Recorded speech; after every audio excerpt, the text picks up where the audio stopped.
Hello दोस्तों, राधे राधे, जय श्री कृष्णा। दोस्तों, आज हम आप लोगों के लिए एक ऐसी गीत लेकर आए हैं जिसमें एक पत्नी अपने पति से क्या अर्ज कर रही हैं। आप लोग वीडियो के माध्यम से लास्ट तक देखिए और जैसा भी होगा कमेंट करके ज़रूर बताइएगा।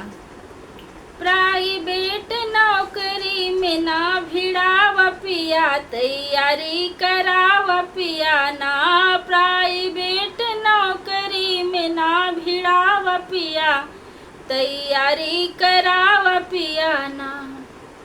काम चाही चमन चमन, वेतन मिले जैसे नमक। काम चाही चमन चमन, वेतन मिले जैसे नमक। ऐसी नौकरी से हो, ऐसी नौकरी से हमें ना मिलाव पिया, तैयारी कराव पिया ना।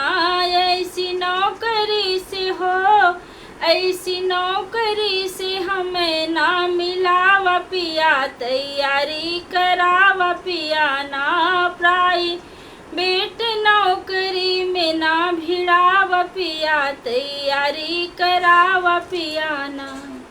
घर के छोड़ावा जंजाल, फार्म भरा तत्काल। घर के छोड़ावा जंजाल, फार्म भरा तत्काल। हमरे पढ़ाई में हो, हमरे पढ़ाई में मदद कुछ कराव पिया, तैयारी कराव पिया ना।